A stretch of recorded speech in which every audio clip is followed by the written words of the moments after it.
evening and welcome to the January 19th regular board meeting. Mr. Gooding, can you call the roll, please? Mrs. Pickle Antonio? Here. Mrs. Coates? Here. Mrs. Horn? Here. Mr. Manley? Here. And if you'll all please stand and join us in the Pledge of Allegiance. I pledge allegiance to the flag of the United States of America and to the republic for which it stands, one nation, under God, indivisible, with liberty and justice for all.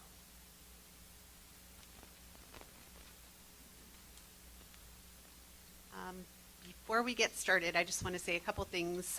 Number one, if there are any students here who are here to get credit for government class, at the end of the meeting, if you want to come up and find me, there's a paper that you might have for me to sign, and if you don't have the paper, that's okay. There are agendas, copies of the printed agenda.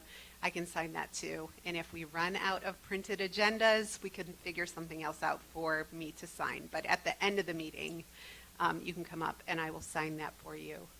The second thing that I just want to note, there was a communication that went out about it, but we have made a change to a couple things. One, the platform that we use for our board meetings. We are now using a platform called Board Docs.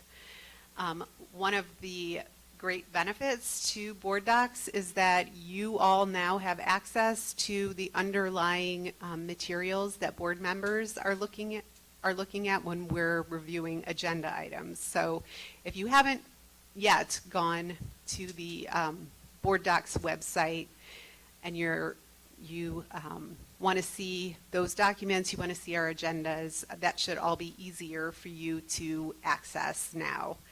The other thing that I just want to note, if you've been to regular board meetings before, we've made a couple adjustments to the structure of our regular board meetings, just to try to improve the flow and acknowledge that not everybody who's out there is going to sit through an entire meeting, so we try to just kind of rearrange the order of items so the kinds of things that you might be most interested in, we're hoping, are near the front of the meeting. But I just wanted to point that out, I guess, before we get too far into tonight's agenda, that it might feel strange if you've been with us or watched our board meetings before. And also, I guess, as an explanation, if we stumble around a little bit, there are a lot of new things that are going on. With all that being said, is there a motion to approve minutes from the December 1st Policy Committee meeting, December 7th Special Meeting, December 8th, December 13th Finance and Facility Committee meeting, and the December 15th regular board meeting? So moved. Thank you, Mrs. Coates. Is there a second? I'll second. Thank you, Mrs. Mooring. Any corrections to the agenda or to the minutes at all? Okay, Mr. Gooding, can you call the roll, please? Mrs. Pickle Antonio? Yes. Mrs. Mooring? Mrs. Coates? Yes. Mrs. Horn? Yes. Mr. Manley? Yes. Motion carried. Thank you.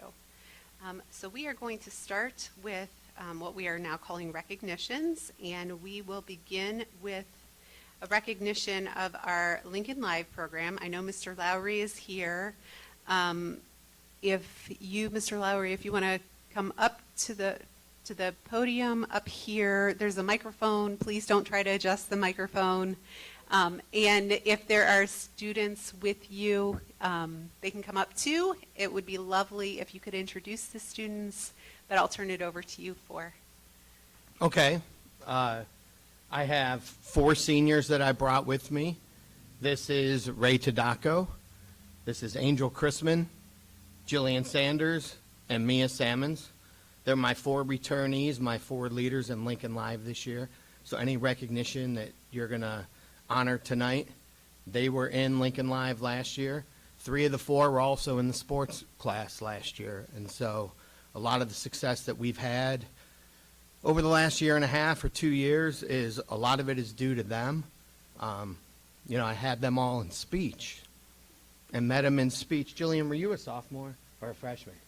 I had all 4 of them as freshmen in speech, and brainwashed them into taking the TV program, and it's turned out pretty well for all of us. So we all got to the high school the same year, and so after 4 years, here we are. Lowry, would you mind sharing with us the national Emmys that you were awarded this year for last year's performances and what that means to our district? Yeah, so thank you. It's, they have a regional competition first. There are 19 regions across the country. You have to win your region to then be passed on to even be considered at nationals. At nationals, then, you are rejudged against the other 18 regional winners.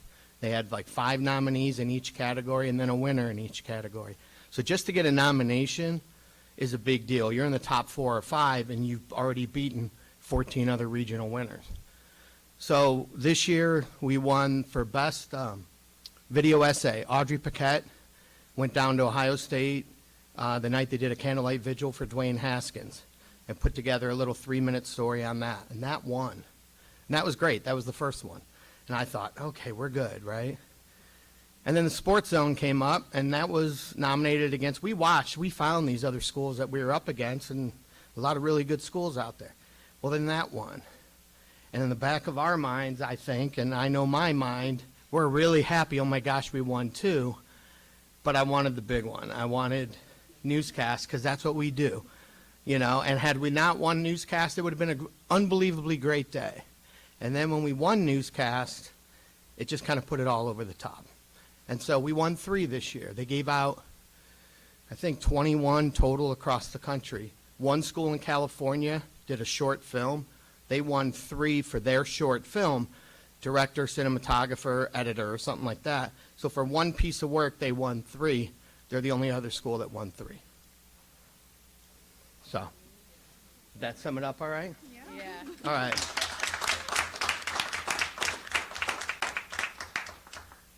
And I think what was the most special thing about seeing you all win, in addition to just watching your pure excitement and joy, was that you also knew other students across the country and you were watching their entries.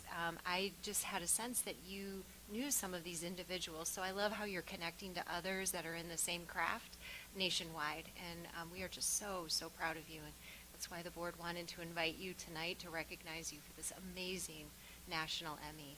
And do you have a video for us? I do. One thing you might think is funny. I was at a conference in St. Louis about 3 weeks before this, and I'm listening to a speaker from another high school, and I'm sitting there going, I know that name somewhere. And I realized afterwards we were up against her school for newscast and sports. And she was the speaker, and I was like, okay, so that's why we a lot of what we tracked down was, hey, I met her, let's watch their stuff. And yeah, it turned out well. So yeah, this is just a little 3-minute video.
am I remembering right that you had an Emmy watch party in the auditorium? The regional one, yeah, and multiple board members Yeah. came for that. That Yeah. was awesome. Yeah. Well, let's hope for a repeat next year. No pressure. No pressure. No, that's fantastic. Thank you guys for coming tonight. Well, I Next, would like I'm going to take the turn it next over one. to Dr. Deagle, yes. I wouldn't want you to introduce your own recognition. Members of the Board of Education, as you may well know, OSBA, which is your Ohio organization, has set aside January as an appreciation month. And from the bottom of our hearts, on behalf of the entire district, our students and our staff and our administrative team, we know what a labor of love, and capital L love, this work is for you. You dedicate so many hours in service and devotion to everyone who is impacted by our school system and our community. You attend sporting events, musical events, concerts, even dodgeball. And you have had to make difficult decisions in your tenure, and I hope that you have also been able to couch those difficult decisions in a lot of joy and happiness, because your work is meaningful and we are very appreciative. And so on behalf of the entire district, Mr. Gooding's going to present you with a recognition from OSBA. And our wonderful paw print students have also provided for you a Gehenna mug and blanket so that you can warm up with some hot cocoa on a cold day. So thank you again. Do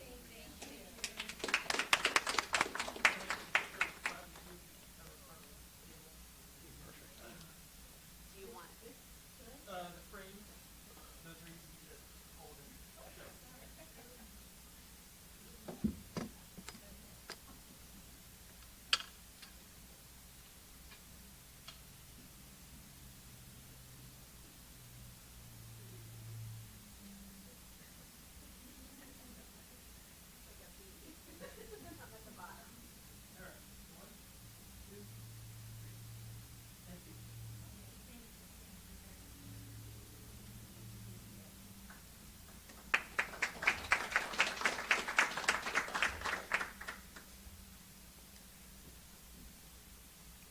The blankets are perfect for board meeting nights when it gets really cold in this room, so thank you. We are going to move on to school community reports and presentations, and we're going to start with a presentation from Mr. Patrick Lisinski, who is the CEO of the Columbus Metropolitan Library. Welcome. There's nothing that you need to do to adjust anything up there. Okay, great. Thank you.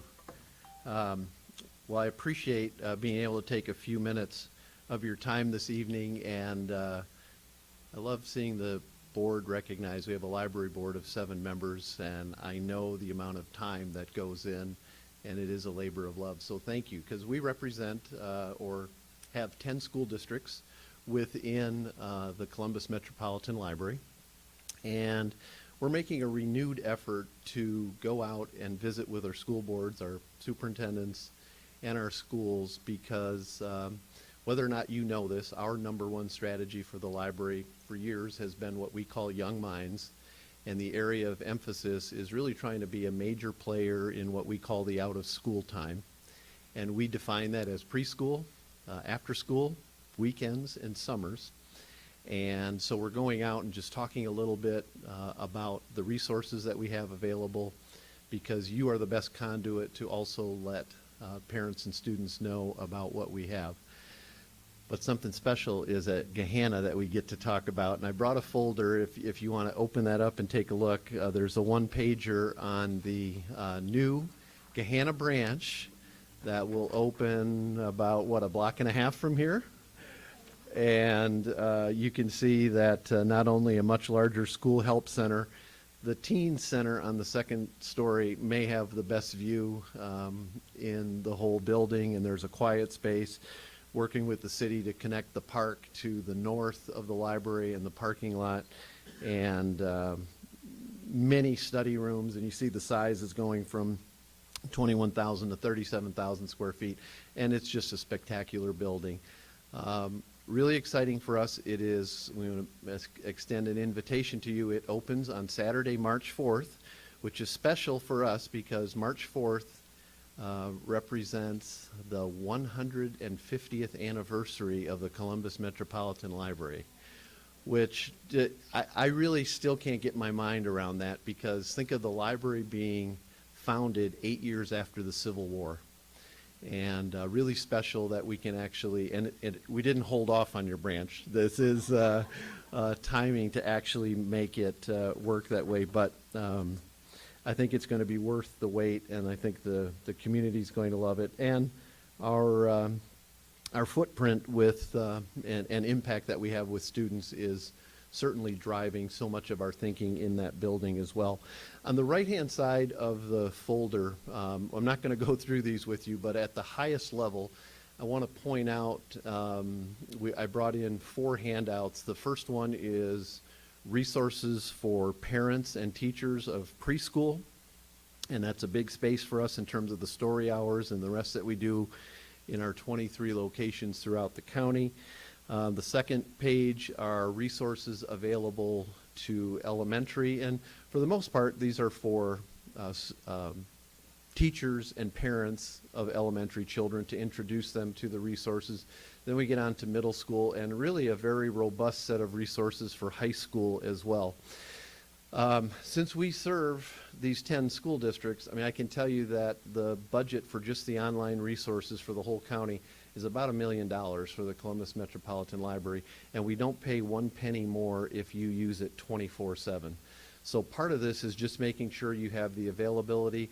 I will send Superintendent Deagle electronic copies of this after the meeting tonight, because all of what you see there, you can click on the links. So if that's something that can go out to the teachers, or if you choose to send it to the parents as available resources, they can click right on those links, and with a library card have access to all of those resources. I know you are all eyeing this very stylish lapel pin, and since it's customary to bring swag to these meetings, I am giving all of you, the first public members to get the 150th anniversary pin of the library. So that is for you. You're welcome. And let me see if you have any quick questions. Otherwise, that concludes my presentation. Yeah, it's hard to drive past that building every day without having been inside of it, but I mean, every time I drive past, it just looks more and more amazing. I can't wait to see the inside of it. Well, and what you'll see as you're driving by, that's actually the children's area, Okay. and that's by design. Part of our philosophy on all of our buildings has been the people and the materials and the technology sell what's happening inside. We want people who might not normally be library users to drive by and say, I want to be a part of that. And that really is the philosophy of what we're doing. But thank you for your partnership and your support, and all the best to you. Thank you. Thank you so much for being here tonight. We appreciate it. Next, we have the Superintendent of Eastland Fairfield Career Center, Dr. Kimberly Miller.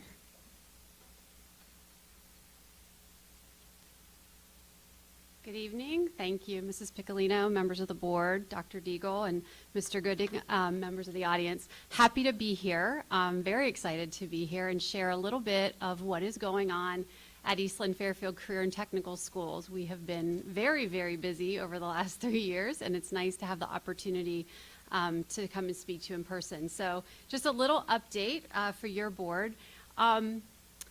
Every year since I was a principal, I've had a sort of a slogan or a saying that guides us for the year. And I always make a little, I'll call it a little postcard bumper sticker that I hand out to all the staff at our convocation. And again, when I was a principal, and then when I was the superintendent in another district, and of course superintendent now. So this year, our theme for the year was new experiences, new strategies, same goal: engage, enrich, equip. And so that's what drives us every single day at Eastland Fairfield. So who are we and whom do we serve? I think a context is helpful. I know many of you are very, very familiar with Eastland Fairfield. We've had a long-standing partnership, which we are grateful for. But just as a reminder, we have high school campuses located in Groveport, that's the Eastland campus, and Carroll, that's the Fairfield campus. Satellite programs hosted inside 4 area high schools. Of course, I'm going to talk about the 4 satellite programs that we house here. And we have students from 16 school districts, 17 high schools across 6 counties and over 700 square miles. We are the 7th largest career technical center in the state of Ohio. There are 49 career centers in Ohio. And by the way, if you don't know, Ohio is very unique in that we have career technical centers. Most states do not have the system that we have. Most states, if a district wants to offer these programs, they have to offer them in-house, so they often can't offer the large variety of programming that we do. So our partnerships in Ohio with our school districts is really critical to bringing opportunities to students, and we appreciate that. So what has been going on? In January of 21, our Board of Education approved a new strategic plan. So I began at Eastland Fairfield in the 2021 school year, nothing like becoming superintendent in the middle of a pandemic, but I moved from one district to another, so that's okay. But one of the things that I talked to our board about was the importance of having a guiding document, to have a strategic plan that would allow us to truly move forward in a planned and systemic way. And so we began that work almost immediately, and in January of 21, our board adopted that strategic plan, and it truly does guide our daily work each and every day. In February of 2021, the Board of Education approved updated branding. So I'm not saying anything that I haven't already said publicly, but when I arrived at Eastland Fairfield, I was told we are the best kept secret in Central Ohio. And I said, we will change that. And part of changing that image and that who we are meant we needed to do some rebranding. We needed a new look. We needed things to be fresh and updated, and so we did that. And it's also important that you know the purpose of becoming well-known was not for our benefit. It's so that more high school students and adults in our region are aware of the opportunities, and they have those the chance to take advantage of those if they're right for them. I mentioned adults. We serve adults from the entire region. We're not limited on our on where we gather our adult students from, but we just wanted to make sure that people knew what the opportunities were. We did some pretty significant organizational restructuring that took place really from the time I arrived, and really got that settled into place as we started this school year. And then this year, we're just full implementation and achievement of the strategic plan. We're full speed ahead. At our Board of Education meeting last week, I provided an update, a mid-year update to our board, and we're moving along very nicely and accomplishing quite a few goals for our students. So one of the things I said was we did a rebrand. And so I'm going to show you our launch video of what the brand was and what it looks like today. So I don't know if I can start that or you need to start that. Shall I click? There we go.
That was a lot of fun to do. Thank you. The students really love the new look. We updated our colors. We were burgundy and blue, and so now we have these bright colors that really denote growth and progress and light, and so that's what we wanted. I said that we serve students from 17 high schools. One of our challenges is in a 2 short years, we have to bring those students from those 17 high schools, and we serve urban, suburban, and rural districts. But that's also one of our strengths, is we have a very, like Gahanna, a very diverse community of learners. And we love the new look, and it's really taken hold. I see a lot of really nice spirit wear throughout the building, which is fun. It's nice when the kids enjoy wearing it, as you know. So our strategic plan, how did we develop this? It's important that you know we invited Gahanna staff and also community members to be part of this process. We wanted truly a collaborative effort among stakeholders to determine what direction we should go. So we had a 3-phase program. We worked with Rice Educational Consulting out of Cincinnati, Ohio, and we gathered feedback from staff, students, associate schools, alumni, our more than 500 business partners, and really took, as I said, a collaborative approach to developing our plan.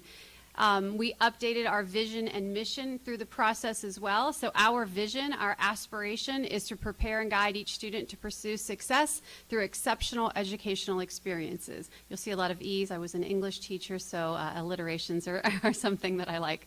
And so we really take that to heart. We know, again, vision statements are aspirational, but that exceptional experience, we want each student who comes to one of our campuses or participates in a satellite program to feel that they've really had an exceptional opportunity.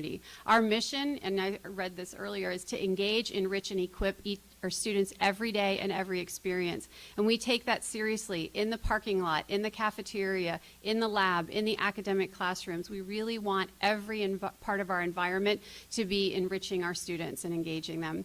And then our values, we really only made one minor change to values. Our values resonated with our staff and our stakeholders, and so we kept those. So our values are relationships, innovation, passion for learning, and accountability. And the change, we had integrity, and we changed that to innovation because we had accountability, and I won't go through all the whys behind that. I explained that to our staff. But that resonated with folks. And as a career center, we have to be innovative. We have to constantly change in order to meet the needs, the in-demand needs of today. And so we felt that innovation was really important. Throughout our district, when we talk about why we're doing something, we point to the vision, the mission, the values, and the strategic plan. Very regularly, staff are starting to say it back to us, so we know we're making progress in that way. So our strategic plan is organized around 4 pillars. The first is enhancing culture and climate. I said we are serving students from a very, very diverse area and a very, very large region. And so we want to create and nurture an inclusive culture for our diverse community that fosters the growth of the whole learner. And this applies at our high school and our adult. It's not just high school. And I think that's important to say. So what are the things we're doing here? We're creating a diversity, equity, and inclusion action plan. We have equity cohorts that are meeting. Those are cohorts of teachers who are really studying about how to create more inclusive classrooms. We have a student leadership collaborative. We have regular town hall meetings at each of our 2 campuses, bringing in various speakers on topics that are important to the students, and then obviously professional development for our staff. Our second pillar is ensuring programming and operational excellence. We want to strengthen our system-wide operations, think facilities and other types of operations, to meet the needs of our diverse community and also enable sustainable growth. Having spent 31 years of my career in K-12, one of the things I learned was that in K-12, if I had to add a 4th grade classroom, that's challenging and difficult, but adding a robotics lab is a little more challenging and difficult and much more expensive. And so we have to really be thoughtful about how we move forward and what we're going to add in those programs. And so this is a pretty critical pillar for us.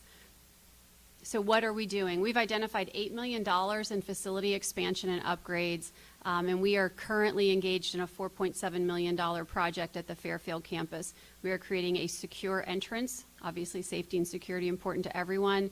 We are expanding our cafeteria and our kitchen area because our numbers have grown, and we are also making our primary restroom that guests would use ADA compliant. So that's a $4.7 million project.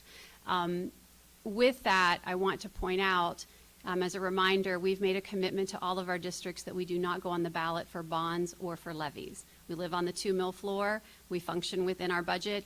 And the way that we do these projects is we annually transfer funds from our general fund into what I'll just call a savings account.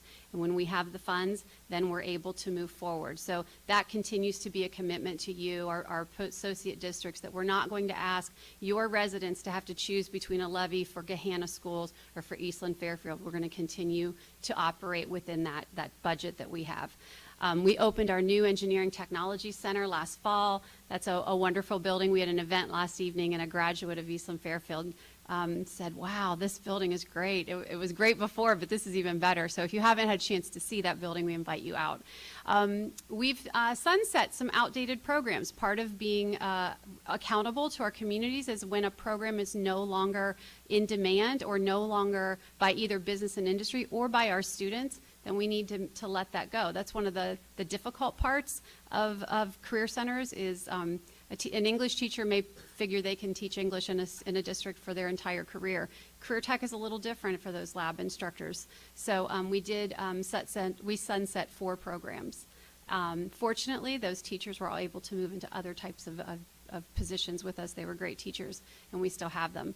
And then we have new programming coming. Robotics and automation, we'll be starting that up in the fall. Sports medicine, we began that this year. Gahanna has a sports medicine program also at New Albany. We're expanding our teaching professions. Robin Hildebrand, who's your teacher here, said this is a really far drive for students from Fairfield County, so we are trying to offer that opportunity at our Fairfield Career Center to give that opportunity to more students, and we need teachers. We need you to go into education. It is a wonderful field. I'll do a little plug here. So we are in desperate need of teachers, and so we want to be, as I said, as an educator, I want to be part of that solution.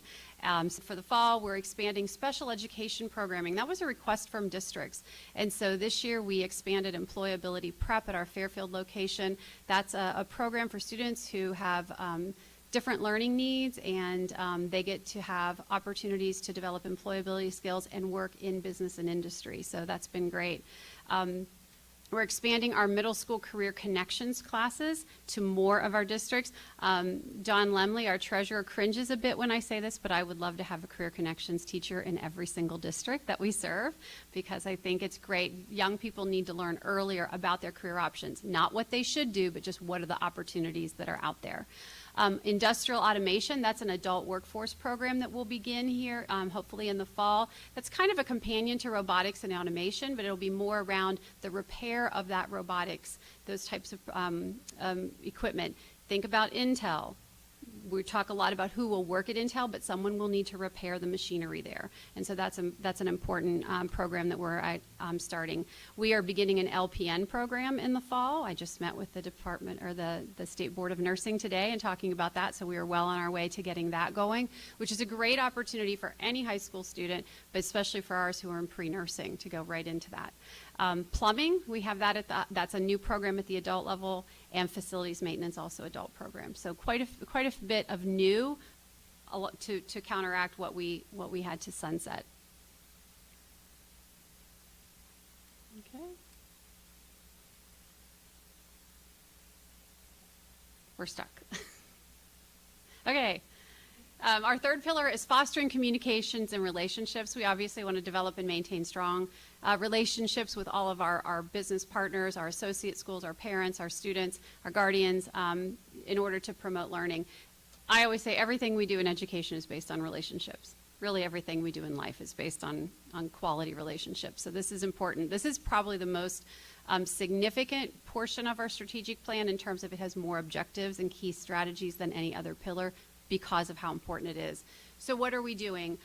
We've expanded career awareness opportunities for K-8. We actually increased the size of our career services department from 3 part-time people to 3 full-time people, and we're doing more with our elementary and middle school students. We're expanding our business partnerships. I indicated we have over 500 business partners that work with us. Parent guardian, what we call E-nights. In the video you saw, education, employment, enlistment, entrepreneurship. So we are doing informational sessions for parents to help them understand, and guardians, what are these different opportunities that our students have. We had a paying for college night last night for those who are thinking about the college route.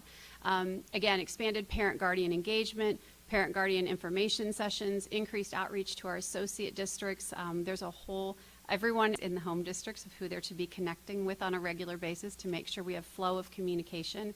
That's been greatly improved. And then obviously expanding communications, our website, our newsletter, our social media. We'll be launching a new website in the summer. So we're working on that as well. And then finally, our pillar 4, this is the core business of any school. We want to maximize our instructional effectiveness. We want to make sure that the experiences that are happening in the classroom are truly leading to student learning and success. And so in this area, we're really focused on inquiry-based learning. We have cohorts of teachers who are studying this. In part, we talk about the students who choose career tech are often, they're doer learners. They learn best by doing and being involved. Reality is, all of us learn best that way, but that's what they choose. And so we really want that philosophy to be in our academic classes as well. So we're really working in that inquiry-based learning. Dr. Deagle and I worked together once, so she knows where I stand on this particular topic. Instructional leadership training for our administrators. We have regular professional development for our administrators in order to lead this work. Implementing a walkthrough observation tool, principal advisory cohorts at each of our campuses, and then professional development for our instructional staff around this type of teaching that we want to happen. So what about our Gahanna partnership? And those are all photos from our satellite programs here in Clark Hall. Oops. So our current, just to give you an update of where are we right now with, we're in application season. We begin reviewing applications in February, but they remain open through the summer. In our architecture program, as of today, we have 14 students who have that as a first choice, 2 as a second choice. Bioscience is 28 and 8. Sports medicine, 24 and 7. And teaching professions, we're at 9. We need to get more students in teaching professions. And 5, but I know Robin will be working hard at that. So those are fairly healthy numbers for where we are. We still have a few weeks. We've actually, over the last 2 weeks, over the weekends, we've bumped up 75 to 100 applications each weekend. So understanding that's a good time for students to get those completed, and our career services team is doing regular communication. So we're feeling good about our numbers right now. We have a total of 114 Gahanna students who've applied either to a satellite or to one of the programs at one of our buildings. So that's all I have. I provided you with a folder with some information about our programs. We'll have 31 high school programs next year. Again, we're the 7th largest, so we're able to offer quite a bit, which is nice. Do you have any questions for me? Not a question, but my son went to Eastland Fairfield, Yes. and he would tell you that both Gahanna and Eastland Fairfield set him up for success. Good. So he was in pre-nursing. He's now in public health at Kent State, sophomore. And as a parent, and I'm just saying this for those in the room and who are watching, my husband and I never heard of a career technical school, so we were a little apprehensive, but we took the tour. Good. Were blown away, saw Evan's face when he saw the hands-on experiences he was going to have, and it's just phenomenal that we have this opportunity in our state. So thank you for coming here and sharing this for everyone to hear, because I do know a lot of parents that ask a lot of questions about this, and they do not realize, and I think the word is starting to get out, apparently based on your strategic plans. Well, thank you. And I think an important point is, back in the day, it was we go to the Career Center if you're not going to college. About 60% of our students go on to college. Every career tech program has college credit tied to it. It's a requirement by law. So every student who comes can get college credit through these programs. And so it's not are you going to college or not? It's really just a different way of learning and a chance to explore. I know we've talked, your son thought nursing still is in a related health field. But also on the high school side, this is I'll say for the student and the family, a free way to explore a career. The only program that we charge any fee for is firefighting. And that is because they take their turnout gear, their jackets, they keep that. That's about $1,800. We charge a fee of $500. That's the only program. Every other program is free to our families, and it's a great opportunity for students, and as you said, to explore something. It's as important to find out what you don't want to do as what you do want to do. So thank you for sharing that, Mrs. Coates. I have a question, but Sure. I don't know if anyone else does first. So the numbers that you gave on that page of the number of applicants, I assume that each program has a maximum cap of students. Yes.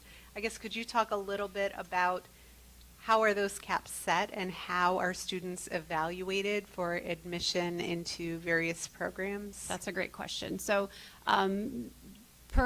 we negotiated with our association last year, and so we have our goal for each lab is 26 students. We can go up to 30 students. And so that cap of 30 is really tied to safety. I like to joke, I say we give students heavy, hot, sharp objects. There are nail guns, there are knives, there are welders, there are a number of pieces of equipment that students have to use that can be dangerous. And so it's really important that we have good ratio with our staff so that our students are safe. So 30 is the cap that we will take, but we aim to have at least 26 students in the class. We've revamped our application process to be more inclusive. And so we've eliminated grade point average, we've eliminated attendance requirements. We no longer rank students based on those. What we do, and we did this last year for the first time, is we review transcripts and we are looking that students are on track to have earned 10 credits by the end of their sophomore year. If they come to a senior-only program, we adjust for that. Those 10 credits should consist of 2 English, 2 math, 1 science, and 1 social studies. If they're going into a medical field, they need to have biology. And so if they're on track to earn 10, we call them direct admit students. And so it's just the credits. And for some people might say, well, why would you not look at GPA? Again, students who come to us often want that hands-on learning experience. It's a different type of learning. And so a more traditional approach that they've had, they may not have the very best grades, but they'll come to us and they'll do really well. So long as they're going to earn the credits, we're good to take them.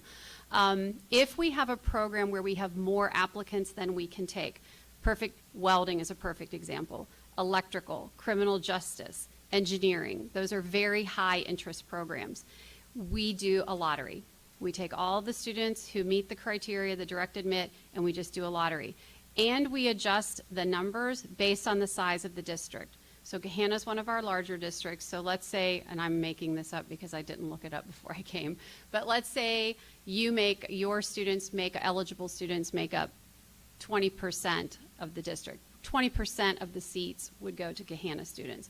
But a Byrne Union who may only be 2%, we want to make sure if there's a Byrne Union student who applied that they get that. Otherwise, we could fill the seats pretty easily with our large school districts. So we want to be equitable to our districts.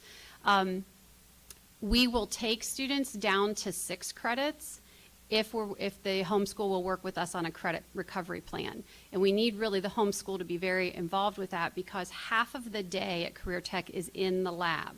So they only have 4 periods a day for academics. If they're behind, the only way to make up those academics on our campus is to pull them from lab, which is the whole reason they came.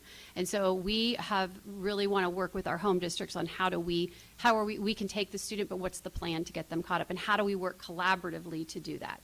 And so that's our system, and we're tweaking it, of course, because we're going into the second year, but it worked pretty well. And we don't look at IEP, we don't look at any of that. It's straight, are they on track to graduate? Because while it would be great to come and learn to weld, if you don't graduate from high school, that's not beneficial for a student. Some students, we've said, why don't you apply to a senior-only program if they aren't quite on track, or come to one of our adult programs after high school. So that's another option for students who may not be able to come.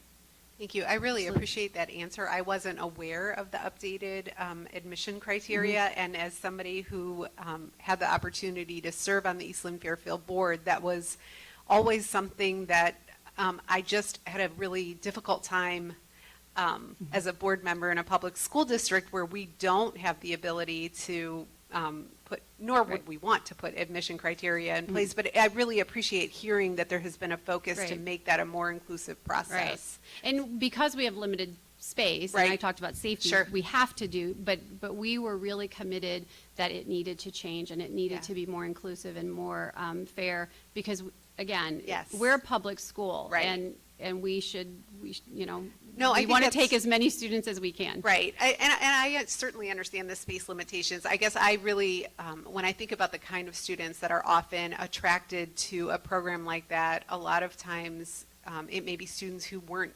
meeting the criteria that was in place before. So, like I said, I appreciate you explaining that, and I appreciate the focus on making it a more inclusive process. Thank you. So, thanks. Thank Any you. other questions from board members? Mr. Manley?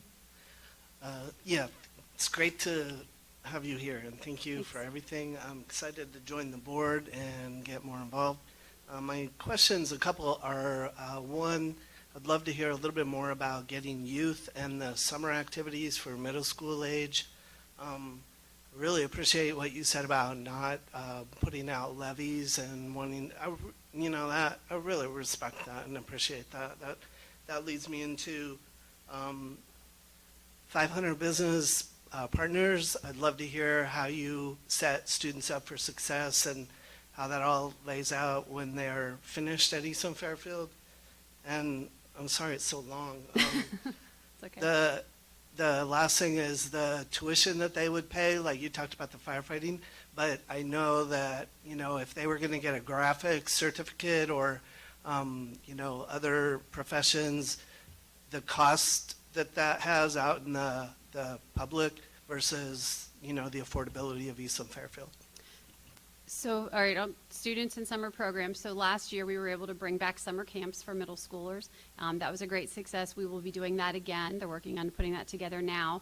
Those are free to the middle school students, current 6th, 7th, and 8th graders in all of our associate districts, so no cost. I'm not sure what you do. I will tell you some districts actually will bus the students to the campus. We hold it at the Eastland campus.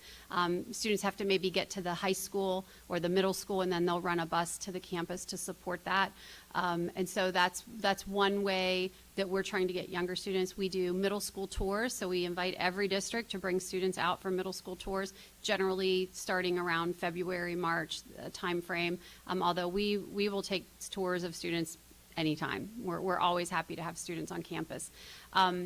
We began last year something, again, I talked about the K-8 outreach. What we know from research is that the earlier that students and parents start to look at the various opportunities they have, the better they are equipped to make some choices later. And so we want to have those opportunities. So we started something last year called Tech or Treat. And at the end of October, we invite all of the K-8 students in our associate districts to dress up in their Halloween costumes and come to campus with their parents. And we give out candy, and they get a chance just to be in the campus. The feedback has been phenomenal. So many parents say, I didn't even know this existed. And so we really are working to make sure this is that people have an awareness. So that's one way we're working on the younger students. Question 2 wasn't really a question, but. For example, the cost of flight Oh. school, Okay. your facilities are unbelievable. They're great. Wow. They are great. As I said, we do not charge any fees. So we collect 2 mills of property tax from all but one of our districts. They're on a contract basis because they're very small. So the 2 mills of property tax, and then we get some federal funding. Your title funding, what we get is something called Perkins funding, and that's to support career tech. And we get a very small amount of state funding. There is some weighted funding, career tech weighted funding, but it's not. We all know there's a phase in on the plan. So Don Lemley, our treasurer, did the math at a meeting earlier in the year, and I think for one student the weighted funding is $172. So if you're in welding, that doesn't begin to touch it. So we really have to be thoughtful about our expenditures. But that's the funding, the majority of the funding that we have, and we don't charge fees. Now, we do ask students to wear a uniform in part because they're in a profession. Outside of their labs, they're allowed to just wear spirit wear, that sort of thing. But again, firefighting is the only program that we charge a fee. And at $1,800 for turnout gear, $500 of that, and we will do payment plans with families, whatever we need to do. Of course, any student who's on free or reduced lunch, we either reduce that or waive that fee altogether. And so that's really the only program. So when I say for the family, it's not free, as we all know, but for the family, for the student, there's no cost other than the uniform. You ask about the credentials. We pay for that first attempt. So I'll talk about cosmetology. When they sit for state boards, we pay for it. So we really are trying to provide a very comprehensive opportunity. Not all career centers do that. We've been able to do that, and we want to continue to do that for our students. If they have to take it a second time, we don't pay for the second time. But the vast majority of our students are passing their credentials, so they're doing very, very well. And I think, I wasn't sure if there was a fourth question. The business partnership, internship. Oh, so we actually have a coordinator of business partnerships and career readiness, and work-based learning is a requirement in career tech. The goal is that 15% of every program, including those programs that are here, the satellites, we have to be a little more creative with how we get work-based learning in. But that coordinator helps to bring in our business partners, and then every program by law has an advisory committee made up of businesses and industry and that industry. So for aviation, you mentioned aviation, we have people from John Glenn International Airport, from the Fairfield County Airport, from NetJets, from all the various agencies that serve the aviation world. And they actually influence our curriculum, and they often are those who will hire students for work-based learning, or after they graduate, will hire them in to their program. So keeping a robust and active business partnership group is really, really important, because it is how our students, if employment is their next step, it's often how they'll go on, or they'll be hired and the employer will pay for them to go to college. We had 3 welding students last year who were hired, and they will have their full tuition paid to get their associate's degree. So it's a great opportunity, again, for students. I say opportunity a lot, but really that's what it is. It's amazing, and no out of pocket for them to go on to college and get a degree. And often they're working and being paid at the same time. So work-based learning, those are not unpaid internships. The students are earning a wage. We have students who are earning $20 an hour while they're in high school and working full-time.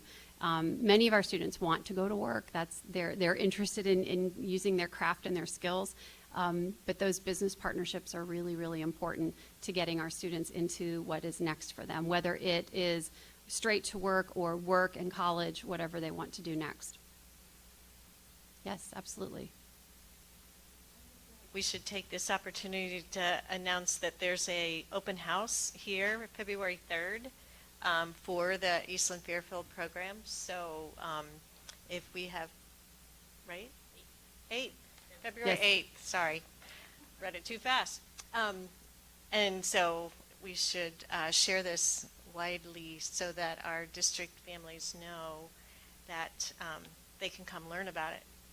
So one of the things we appreciate is Ryan Gasser is our coordinator of communications and marketing, and he connects with all of your PIOs to make sure that information is shared. And I want to thank you for being so supportive of our programs and getting the word out.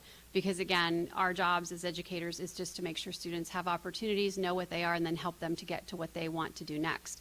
And there are so many different opportunities for students today. And we're in a great region where there is a demand for skilled, educated workers.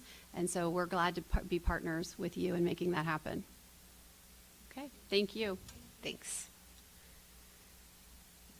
Next, we have our Student Council President, Blake Briel. Hello, everyone. So the main thing I want to announce is that this past weekend, we got to host our school's biggest fundraiser for the year, Gahanathon. As I've talked about time and time again, all the money raised for Gahanathon goes to help OSU's Buckeye-thon, where they send all of the money to help with pediatric cancer care and research. As many of you know, as multiple of our board members were on dodgeball teams this weekend, we had a dodgeball tournament with staff members and students, with 8 student teams and 3 staff teams. But of course, the students triumphed over the staff and won the whole competition. So it was a large event here at the high school, which not only surrounded the dodgeball tournament, but we also had many activities for community members and students alike to come and enjoy, many of which were put on by the many clubs and activities here at the high school. We had over 120 students involved between teams and clubs already before the event had even begun, because they were there to volunteer for the many activities as well as to compete. So that got to bring in not only the students and their families, but many other people who otherwise may not have participated or may not even have known about the event. Overall, it was a great success. For the first one in 2 years, like the past 2 years, we haven't been able to do it. It was so incredibly amazing just to see how many community members showed up and how much money we raised and how much like of a great time it was. And I, for one, had a great time, and everyone I talked to thought it was a huge success, and I'm very, very happy to announce that. So the event itself, so between admission, raffle tickets, and baked goods, the event itself raised about $2,800. However, right now we are currently totaling up the rest of the money that we raised surrounding the event with such things as coin wars at the high school and then personal fundraising and other smaller events that we run. So we should, as we're looking, it'll probably be somewhere around double that we'll all send to Buckeye-thon. So that is amazing to announce. I am also very happy to announce that on February 1st, we're hosting a second Den Day at the high school. And if you don't remember, Den Day is basically a club fair during the lunch periods. So all of the students at the high school during their lunch 4, 5, 6 period, they can go in and see all of the different activities and even some of the specific classes that they can apply for, so that way they can become more involved at the school. I've said over and over again, but I really, really want to see everyone at the high school find like where they belong. I always use the example of sports, clubs, music, anything that they really find passionate about, and I really want to open that up so students know what is available to them. And the first one was a major success, and tons of people. There was a record turnout for all of the people I talked to in clubs, and that's all anecdotal, but I think I want to ask and see if I can find a way to actually track that, and because it seemed like this year there was so much more involvement with just school activities and school participation, and I really, really appreciated that and really like to see that occur. So I'm really looking forward to that, and right now we have about 20-something clubs that are volunteering. However, we're hoping to get it up to between 30 and 40, as we know those are all the activities we have at the high school. And then the last thing that I have is that next week will begin planning for prom, which for me seems like a long way away because that's like the very end of my senior year, the very beginning of May. However, I know it's going to come around way faster than I anticipate, and so will my graduation. So I want to start planning it now, and hopefully it will be a very, very successful event. So next week we'll break out into committees to start planning prom, as well as have a little bit more time for our year-long committees, so that way we can get out in the community and do some philanthropy, as well as do some more work around the high school to help it make it a more positive and inclusive environment. So thank you.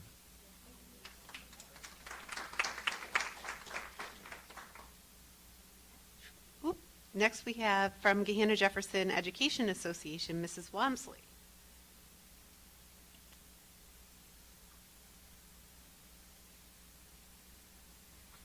Thank you.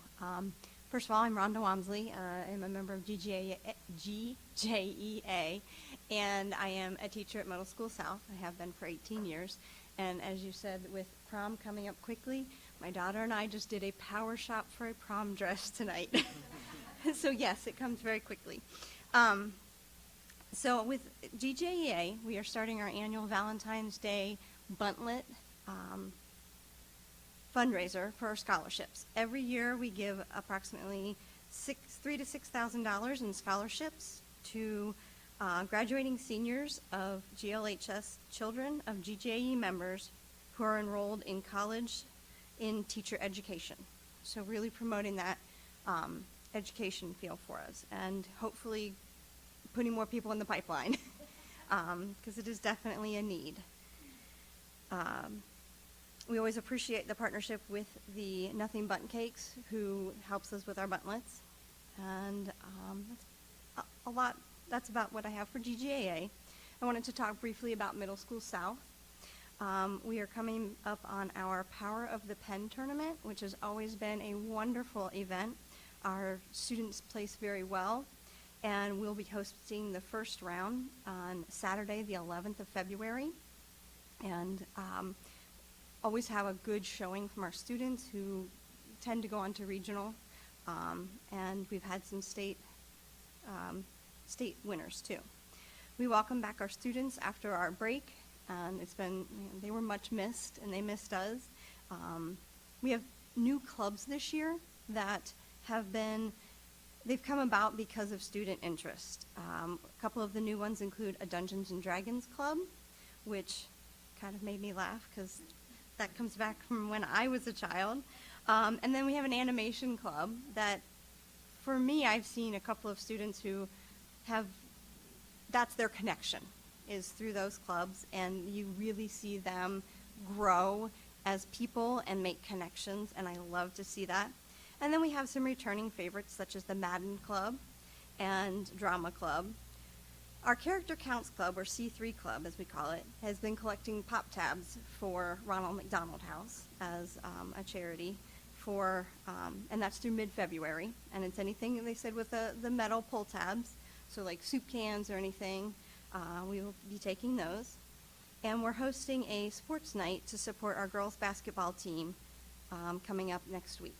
And I believe we're saying that's a whiteout. There's a little bit of a benefit for the students. They get a piece of pizza and come and really support one of our teams.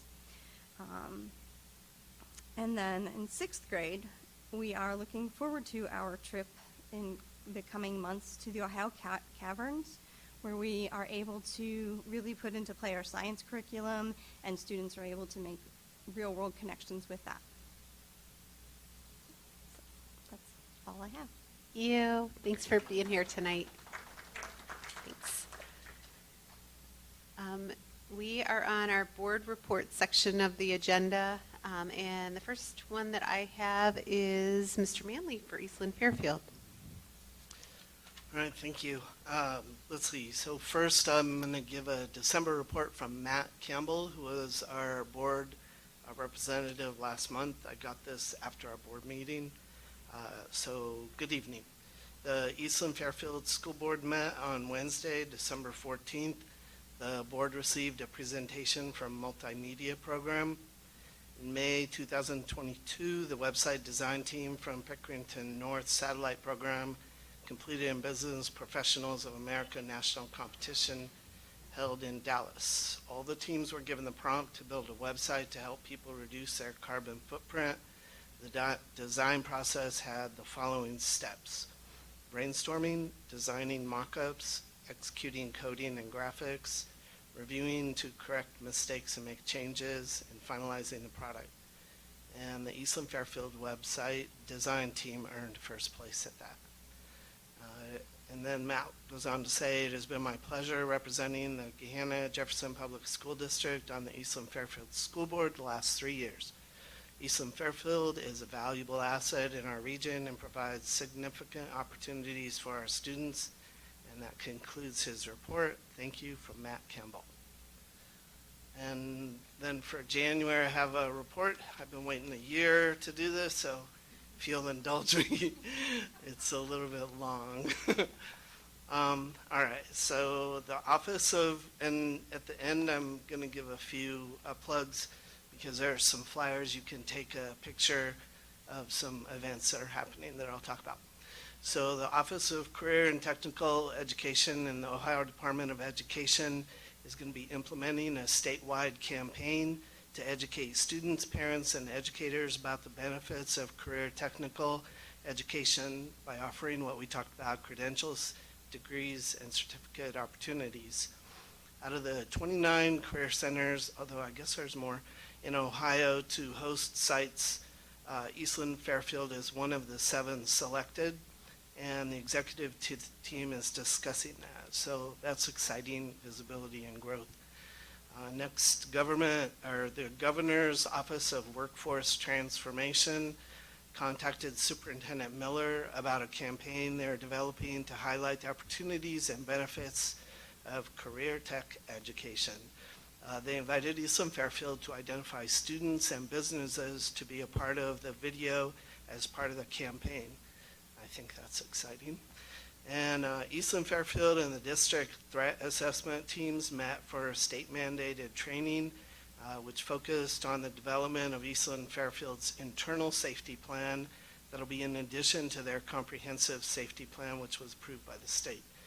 One training takeaway was learning more about the process of prevention as opposed to prediction of and a couple more.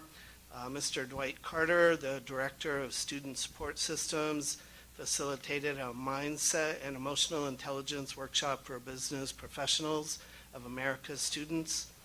Sessions with seniors in the morning and juniors in the afternoon. Their objectives were to understand how mindset impacts habits and outcomes, identify ways to improve self-awareness and self-management, and learn ways to enhance their social awareness. And Mr. Carter is also hosting a human trafficking prevention event in partnership with Walking Wise in order to protect and serve our children. That's on February 22nd, 6:30. It's open to the public, and of course it's free. And the flyer's on the table out there. Mr. Todd Huffman, the Director of Adult Workforce Development, met with Career Services discussing how to help engage the high school seniors and prepare them for post-graduation. And so the team met with counselors who are interested in identifying for a powerful PowerPoint presentation and sharing that, and they'll be sharing that in April. So anyone curious or interested, you can contact your counselor. And there's registration for that, and then they register for programs in the fall. And Ryan Gasser, the Coordinator of Communications and Marketing Outreach of the Adult Workforce Programming, was visiting here about the sports medicine program at the high school, and we are spotlighted in their newsletter. And let's see, one more thing: to view the 23-24 school calendar, schedule your family for the tours that they talked about, Dr. Miller talked about. Career Tech Thursdays are back. And so for any information about that, there's flyers on the table with a couple articles, and you can go to the website or contact your counselor. So thank you.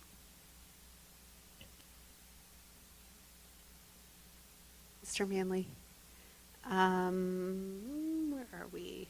Oh, next we have, it's my update. It's, sorry, legislative update. I will get through this as quickly as I can. It's not very long. So a few things since we had our last regular board meeting. First, it hasn't been introduced yet, but the executive budget should be introduced. Typically, that gets introduced in February or March, so that's as soon as that does get introduced, we'll have some idea about whether, at least from the governor's office, whether or not there is any impetus to continue the Fair School funding plan. I'm not suggesting that the executive budget is the end to that conversation, but that'll give us at least some preview to where we're headed. Second, as I let you all know in between meetings, the 135th General Assembly had their opening day a couple weeks ago.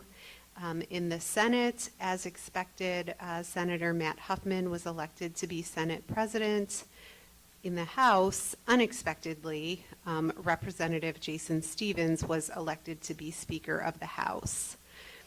In the Senate, committees have already been assigned and a calendar has been set.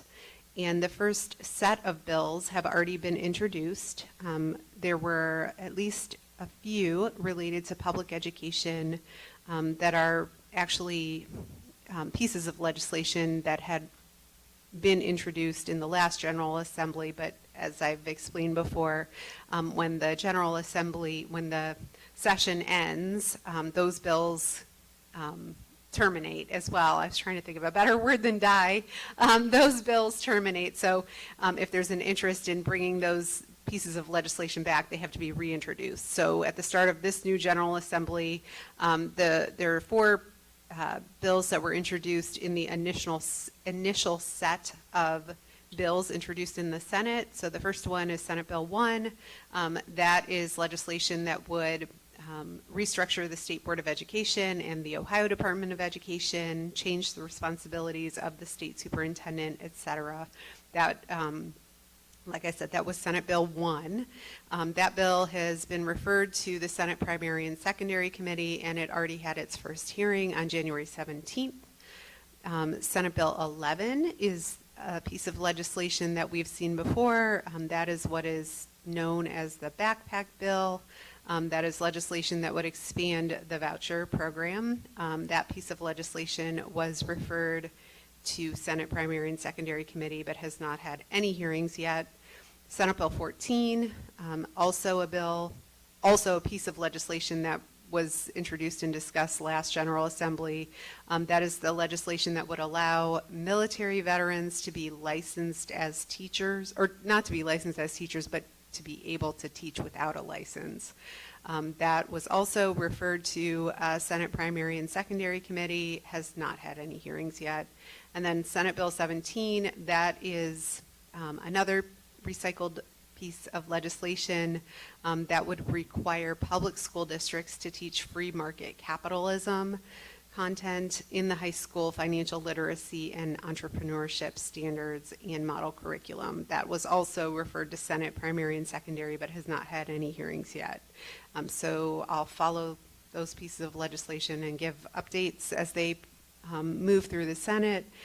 In the House, because of the surprise related to the Speaker, there have not been any other leadership roles yet assigned, nor have there been any committees created or assigned or any calendars set, and no legislation has been introduced. I'll let you know when they figure out what they're going to do. Then the State Board of Education had their organizational meeting on January 11th. They elected State Board member Paul LaRue as board president and State Board of Education member Martha Manchester as their vice president. I wanted to let you all know that I reached out to our new state senator, Michelle Reynolds, earlier this week to schedule a time to meet so that I could begin dialogue with her about Fair School Funding Plan and other pieces of legislation that are pending in the Senate related to public education. I also offered that if she was interested, we could certainly arrange a tour or visit to the district. I have not yet heard back from her office, but I'll let you know when I do. And then finally, as I let you all know, I was asked to join the voucher lawsuit steering committee after Gahanna voted to join the lawsuit. I think that being on the steering committee will help make sure that Gahanna has a voice in the direction of that litigation. And since we last met as a board, just wanted to update that the judge in that case did deny the state's motion to dismiss. The litigation is moving forward. And on January 9th, the attorneys had a status conference with the judge, and they set a schedule moving forward now that we know that the lawsuit will proceed. And essentially for this entire calendar year is just discovery. So I don't anticipate that there will be much happening for a while. Discovery takes a long time, and but I will keep us all updated as it proceeds. That is it from me as far as the legislative update. I think we've got a board report from Mrs. Coates from Gahanna Jefferson Education Foundation. Yes, thank you. For those that are new, the Gahanna Jefferson Education Foundation was created to promote excellence through our district by funding innovative projects that are beyond traditional school expenditures. So this includes like competitive grant process for our staff and scholarships, to name a few. So the big fundraising gala is February 25th at Jefferson Country Club. Leading up to the gala is a happy hour at Jefferson Country Club as well, 1 week from tomorrow, so January 27th, from 6 to 8 p.m. There are 3 ways you can attend the happy hour. The first one is to donate a bottle of wine, a $25 minimum purchase. And due to new state law, you have to bring your receipt for wine, and that will be used as part of the fundraiser in February. The second way you can attend the happy hour is to donate a $25 gift card. And the third way is to donate $25 in cash or a check. For the gala, there is a free week-long silent auction starting February 18th. By free, I mean anyone can participate in the silent auction. You just need to register at GJEF.org. And then for in-person at the gala, they are down to 60 tickets. So get your ticket. And it is a great time. They're still collecting donations for the auction items. If businesses would like to donate, they'll go to the businesses and pick them up. Their entertainment are the Hairy Buffaloes, which was the entertainment last year, and they were amazing. They're a local band and are related to some of our district staff, so I thought that was a cool little trivia fact. Happy Hour will have a golf game that will also be at the gala. So you're going to want to go to both because there'll be a leaderboard at the gala and the top winner will get a prize. So you can practice at the happy hour to get really good at the gala. And most exciting, the golf game creators are retired teachers from middle school East. So I thought that was really, really cool. I'm very excited to say our full board is attending, and I owe all of you guys an email with more details, which is coming.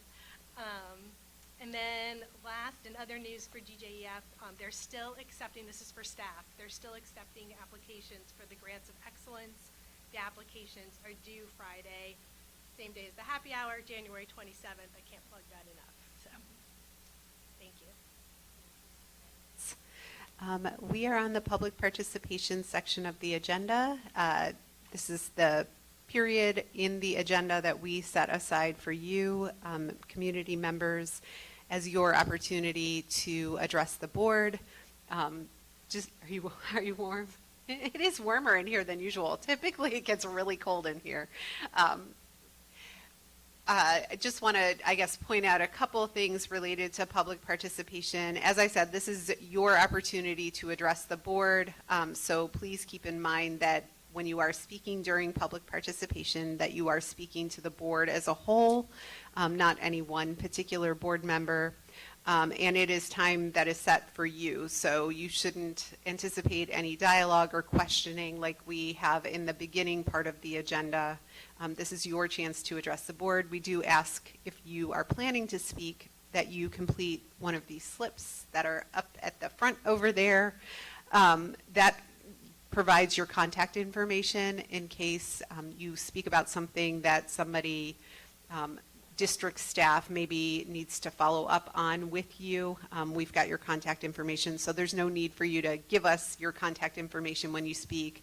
The other thing I just want to point out, we've got a time limit for public participation. We want to be respectful of everybody's time. Now with board docs, we're able to put that timer right in board docs, so there's no more loud noise, and you don't have to look to the side. The timer will be here on the screen. I only have one slip tonight for public participation, and it is from Jim Rowan. So you don't need to do anything to adjust over there. And the timer, you'll see it. Okay. Well, thank you very much. Good evening. My name is Jim Rowan. I am the Executive Director of the Ohio Association of School Business Officials. I'm honored to be here this evening to present Scott Gooding with the OASBO Board of Directors Leadership Scholarship Award. OASBO is a not-for-profit professional association headquartered in Westerville, Ohio, serving over 1,800 members, working as district CFOs, business managers, food service directors, transportation directors, and other fiscal support staff. Our mission is to empower our members by providing advocacy, collaboration, and innovative education. This would not be possible without the support of school boards like yourself that allow your treasurer and your business manager to serve on our board of directors as we work to advance public education. The OASBO Board of Directors Leadership Scholarship Award was established to give back to our member districts that have allowed their school business official to serve on our board in a leadership position to advance efforts in the area of school finance and business operations, resulting in efficient and effective schools. On behalf of the OASBO Board, it is my pleasure to present this $1,000 scholarship to Scott Gooding and the Gahanna-Jefferson Board of Education to be given to a graduating senior as our thanks for your commitment to public education. Thank you for everything you do. We don't, that's okay. We don't typically clap during public participation. But, thank you. I should note this is an annual scholarship, so for every year that Scott is on our board, the district will receive a $1,000 scholarship. And then we will work with Scott to get the details. It goes through your process to award. We just will issue the check to the school of the student that you select. And if I could just have a picture up maybe? Sure. Scott, do you want to? You need to be on the board the next 20 years. Thanks.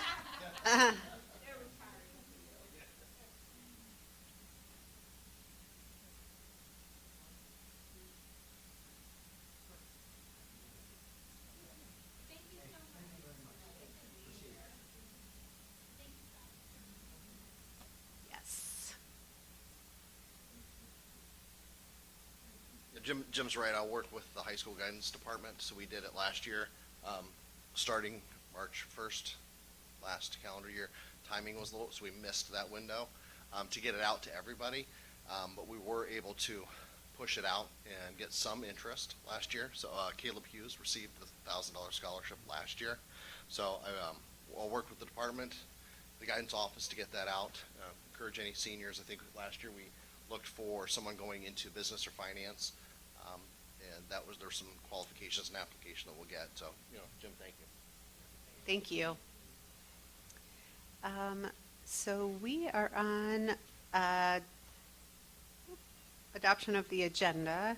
Are there any recommended changes to tonight's agenda? Yes, Madam President, thank you. If you would please add to letter J, number 2, the name Penny Evans, effective January 19th. And then, Madam President, if you would also please delete item K2. Thank you.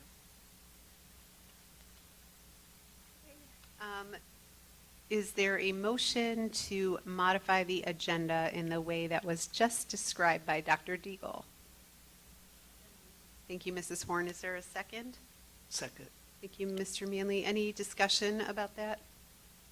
Okay. Mr. Gooding, can you call the roll, please?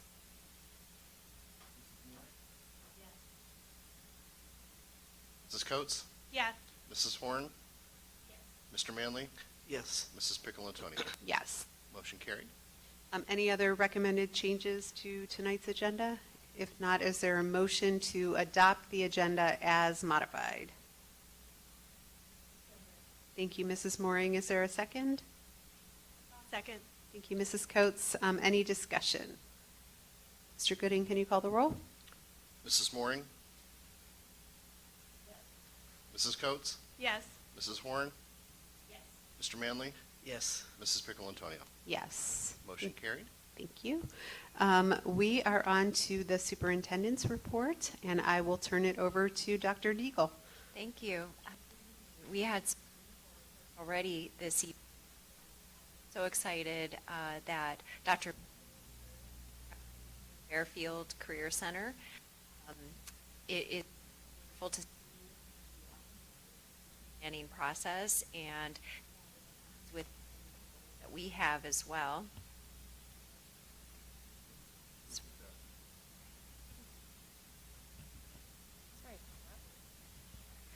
Okay, there we go.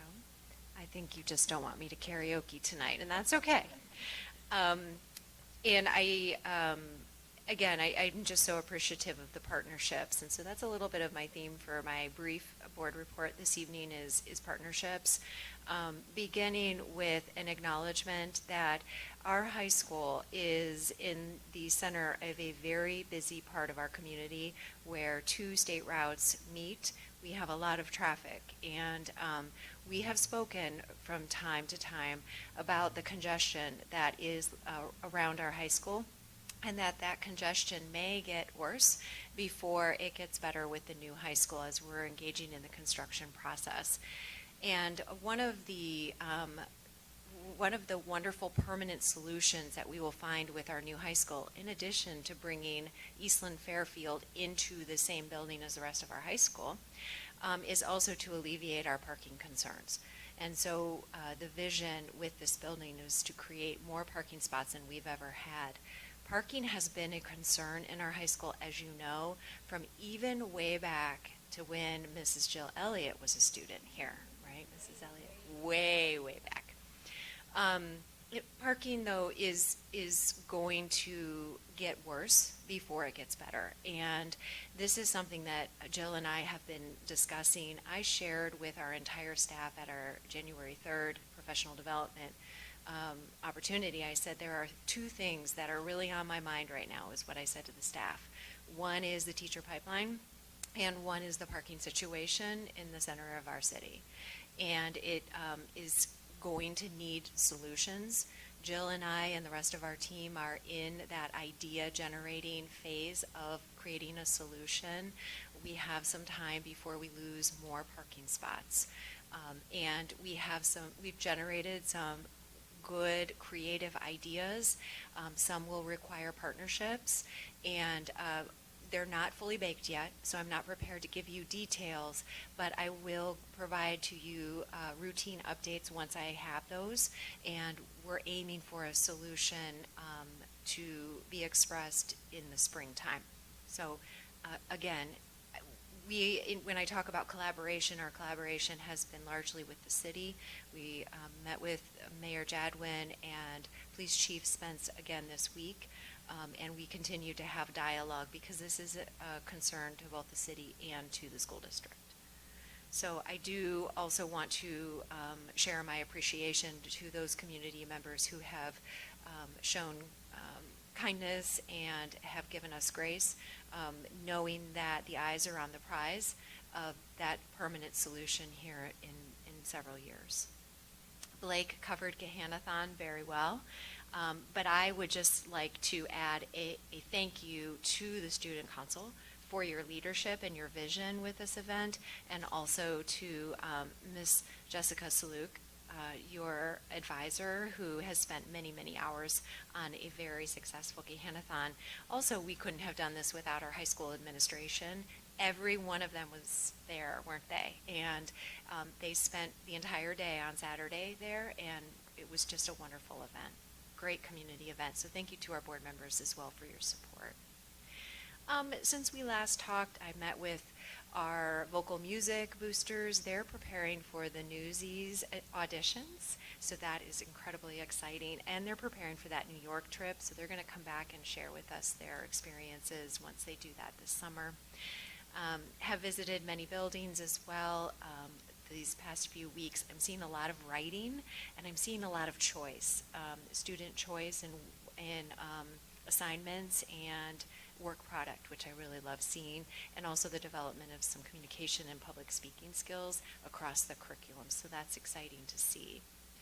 And last in my update, Jill and I did attend the most recent Jefferson Township Board of Trustees meeting, and I would like to express our condolences to the Board of Trustees on the passing of Mrs. Claire Yoder. That is a loss for Jefferson Township leadership. It's a loss to us as well after her many years of board service, and I believe she was also a teacher. And so we are mourning that loss and our condolences to her family. In the most recent trustee meeting that Jill and I attended, it was wonderful to hear Rich Corder and trustee Mike Rowan say that their goal is to put the Jefferson back into Gahanna Jefferson Public Schools. And that was really a powerful statement for us, and to that end, they're going to continue to support us and have collaborative conversation around the Black Lick Athletic Facility, including they will be taking public participation at their January 25th, 7 p.m. trustees meeting, public participation on the long-term permanent solution to lighting that turf field at Black Lick Athletics. Jill presented wonderful information to the Board of Trustees, and one of the key pieces of information was reiterating that that turf field is going to be used for our JVB games, and we will be returning our varsity and our JV games to our regular high school stadium once that opens this fall. So they just really appreciated getting some additional key information. Thank you, as always, for your support. Thank you, Dr. Deagle. Next, we have a report from our treasurer, Mr. Gooding. Okay. Thank you. I'm going to start off with a couple non-financial pieces of information. I guess maybe it's a warning, I'm not sure. But I know there was a raffle in the buildings over break with the Gahanna residents in need, and there are some, I'm going to be out and about a little bit. Apparently I've going to be doing bus duty in the morning at Goshen Lane, and I'll be covering a recess duty in the afternoon at High Point. I will not tell anybody what days they are, because I don't want the kids to, I don't want to catch them off guard. So I'm actually really excited about that and looking forward to doing that and getting out and helping with those as well. Another thing I was hoping that Jerry would be here today. I know the OPC members would come in and do some presentations.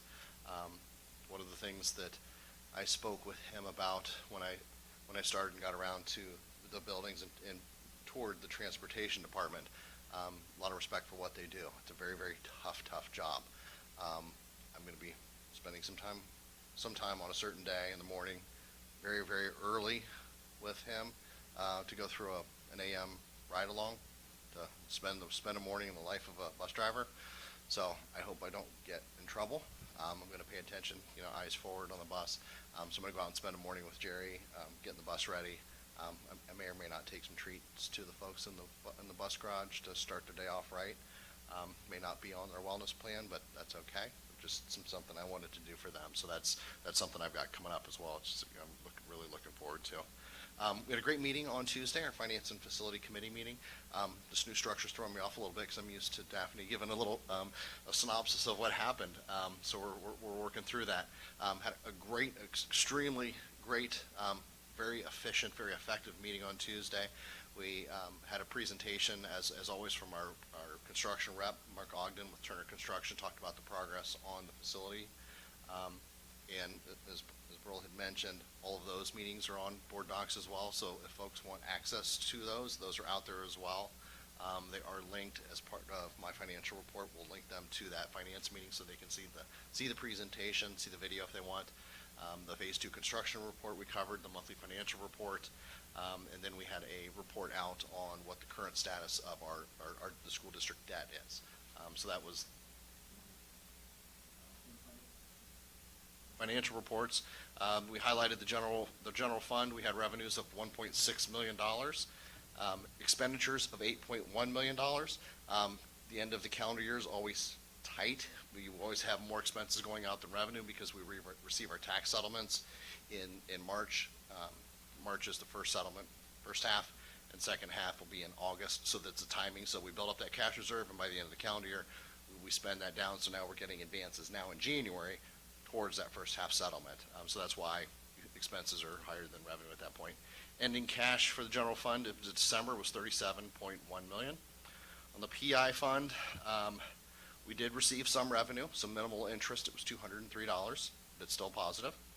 We had $2.8 million in expenses, and those were the debt payment for certificates of participation, the 2021 issue. It was $2.77 million. The ending cash for the PI fund was just over $4.3 million. The bond fund, the construction fund, we did unfortunately have some negative revenue at that point that they cashed in less than what they were when they matured. So we're rebounding now as those old maturities expired, and we're reinvesting those in much higher rates than what we had at that time. So we're picking that back up. Expenditures were just over $540,000. And ending cash balance in the bond issue fund was just over $217.5 million. On the monthly variance report, what we've talked about is the revenue was up. To date, we are at plus 4.38% variance from what we expected, primarily driven by our all other revenue, line 1.06, which is driven by our TIF, or tax increment financing payments, the BOR revision, BTA, which is our Board of Tax Appeals. We've currently received 56% of what the annual estimate was, so we're looking at that and monitoring that very closely. That's the one piece that's kind of our wild card on the revenue side that we're continuing to monitor to make sure that we can short. The expense side, we can't get much closer. Expenses to date are 0.89% under budget. So what's good is revenue's up, expenses are down. I think we've got to come up with a new name for the ending cash balance piece here. I think we've got to have to give Daphne some credit. It's her favorite line in the report, that we have an improved cash balance from what we estimated of a plus $2.7 million. So maybe that's the Daphne line. I'm not sure what we're going to come up with, but something. So that was the financial report. What we have on the rest of the agenda for your approval, we have some appropriation increases. The first one is a $1.8 million fund. This is the appropriations with the 5-year forecast for the debt service payment, the transfer that the board approved last month, that gets those in line. We have $11,000 for clubs. Am I going in and out? For the Exceptional Students Program of $1,500, United Club for $10,000, and then we have appropriation increases for Title 6B, Title 3, Title I, Title IV, and Title IIA. These are additional allocations from the Ohio Department of Education. These are grant dollars that were statewide for FY '22. Those grant years ended 6/30 for obligations. Districts have 3 months to pay out the remaining bills on that and file a final expenditure report with ODE by 9/30. Once that's done, ODE looks at that, sees what money is left on the table statewide, and then they reallocate that out to districts. It's usually January, maybe February sometimes. So this is money that the state is putting back out to districts to spend. So this is additional money than what we thought we would have, which is great, and that's why we're asking for the appropriation at this point. The third item is a fund-to-fund transfer of $2,747.64 from Black Lick Elementary to cover the negative lunch balances into the Fill My Tummy Fund. We have two then and now approvals on here. These are in accordance with Ohio Revised Code 5705.41, that there were just not purchase orders in time when the services were done. The purchase orders are in place now, but anything over $3,000 requires Board of Education approval, and those are on there for you this evening. Number 5 is the best one of all. It's the donations. We're very extremely appreciative of our community to continue to support us. In the categories we have here, we have them grouped by the categories in subtotaled, so you can see what those are. We've got community arts, we've got Shop with the Cop, we've got student council, underwater robotics, the Washington D.C. trip, Fill My Tummy Fund, the Goshen Lane Elementary Eager Engineers, say that 5 times fast, as well as Jefferson Elementary and Lincoln Elementary field trips, Principals Fund to Lincoln Elementary, and Royal Manor staff. There was a donation by an individual for OSU women's tickets that are going to be raffled off for a worthy staff member.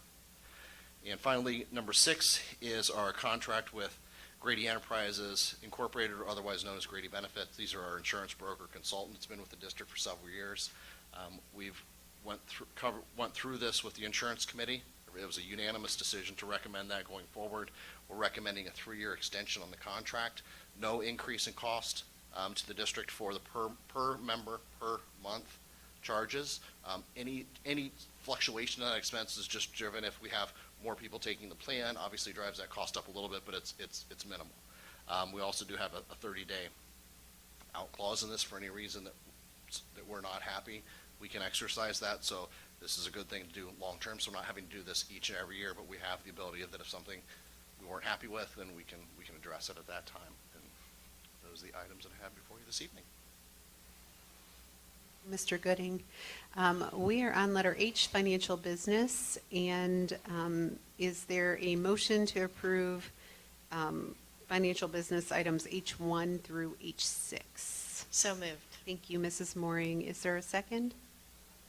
Thank you, Mrs. Horn. Any additional discussion about these items? Just to tag on to what Scott said about the contract with Joe Grady. I think we have the best of both worlds with no increase in cost, but if we are unhappy, we can get out of it within 30 days, and to have have the continuity of the same broker. Insurance is always kind of a tricky thing, so to have that continuity for the district, I think is going to be great for us, and I'm glad to have it on the agenda for tonight to approve that. Thank you, Mrs. Horn, and thank you to you and the rest of the insurance committee members for your work to bring that contract to us tonight. Any additional discussion about any of these items? Okay, Mr. Gooding, can you call the roll, please? Mrs. Coates? Yes. Mrs. Horn? Yes. Mr. Manley? Yes. Yes. Yes. Thank you. We are on letter I, and we are on a report from our Assistant Superintendent, Mrs. Elliott. Thank you. I have 2 quick items. In December, I front-loaded our Professional Development Day that we had on January 3rd and shared that we had 19 different choice sessions that were facilitated by 29 of our various staff members. Just to highlight some of the sessions, we had opportunities for staff to learn about implementing strategies to support our English learners, executive functioning and how it's an ultimate superpower, serving gifted learners in honors and advanced placement courses, and Trauma 101. So just to name a few, I always like to report out the feedback then that we received from the staff, and it was overwhelmingly positive. We had the favorability of, the average was 95%. So that's something that we really like to see. The second part of our morning, if you remember, was safety focused, and Dr. Deagle and Chief Spence kicked things off for us, and then we broke into building specific groups. We discussed challenging safety situations where additional information was gradually provided to staff. And Dr. Deagle's language that we use is that it was a great opportunity just to get those thinking routines in place. We definitely have safety plans in the district, but unfortunately, the best laid plans don't always work out in a crisis situation. So working with our staff on the ability to use the information that they have and make the best decisions possible. We will certainly continue those discussions in an ongoing manner. And we're currently working to just answer questions that surfaced and really work to respond to things that came up on that day. We had a debrief with our administrative team today, so that was a nice next step. And then the second thing I wanted to note in my report is that in our equity plan, we worked in accountability checks in January and April. And so this month we've been working on the accountability checks for 2 of our action team areas. Today we had a chance to share with our administrative team about the sense of belonging and diverse staffing work that's being done. And then we'll share that with our parent advisory group at our meeting at the end of the month. And then our next round of accountability checks will cover the other 3 action teams. In April, community engagement and partnerships, equitable representation and access, and inclusive curriculum and resources. And then we'd like to, of course, come back and share an update with the board as well about those implementation tasks that we're working on right now. I'll move into the rest of section I. I have 2 items before you this evening that I'll just highlight. There's just 2, so I'll talk about both of them. The first one is just overnight trips for our athletic teams. It's always a great opportunity for our teams to get out of the Central Ohio area and compete against different competition and different teams, and of course have great team bonding experience. So we have experiences before you for the girls wrestling team and the boys track team. And then also we have additional non-addendum club and activity approval. We worked on a process with GJEA to have 3 approval periods over the course of the year. The goal was to get every club or activity approved prior to it actually going into implementation. And so this is kind of our second semester list of clubs and activities that have been presented. Elliott. Is there a motion then to approve item number 4, which is approval of items I2 and I3? Thank you, Mrs. Coates. Is there a second? Second. Thank you, Mr. Manley. Any additional discussion about either of those items? Sure. Are the clubs listed new clubs, or is it the annual review of them? It is the annual review for some of them. Some of them are new. I believe Rhonda mentioned in her report some of the clubs that are being brought forth from Middle School South, and most of them are student initiated. And so actually Dungeons and Dragons is a popular club across the district, and we approved that one a couple agendas ago. So some of these are, continuations from previous years, and some of them are new. But none of them are repeats from what you've already approved. Any additional discussion? Okay, Mr. Gooding, can you call the roll, please? Mrs. Horn? Yes. Mr. Manley? Yes. Mrs. Piccolo-Antonio? Mrs. Mooring? Yes. Mrs. Coates? Yes. Motion carried. And next, I think I'm going to turn it back to Mrs. Elliott to present anything that you have to present to us related to human resources items. Sure. So the Section J, Human Resources, is an extensive section on the agenda, as it usually is. Mrs. Reed and her team continue to work very hard. So I'm just going to highlight a couple items. In the retirements, number 3, we have one staff member that submitted their retirement for this month. Always like to share appreciation for the service of our staff. And so tonight, we're thankful for Janet Lawson, one of our clerk typists that has been serving at Middle School East, and wish her well, of course. We have several employment recommendations. I'll highlight just one change there that we talked about a couple nights ago when we did the agenda review with 2 board members. But we are excited that one of our building secretaries, Lynette Reventlow, is moving into the secretary position in the special education department, which that adjustment then created an opportunity for one of our clinic aides to move into a building secretary role. And so that was an excellent opportunity and provided for a seamless transition. And I learned Lynette actually used to serve as a secretary at central office and then went to the building and is now back. So great to have her back. Addendum contract positions this evening. You'll see a long list of addendum contract recipients, primarily for our contracted and volunteer coaches for spring athletics. This is the time of year we typically recommend those hires. And then lastly, we've got plans getting put into place for after-school tutoring at several of our schools, so you'll see that included as well. Mrs. Elliott, is there a motion to approve item number 20, which is approval of human resources items J1 through J19? Sure. Thank you, Mr. Manley. Is there a second? Thanks, Mrs. Horn. Any additional discussion about items under letter J? Personally, welcome Ms. Manley, our new girls assistant track coach.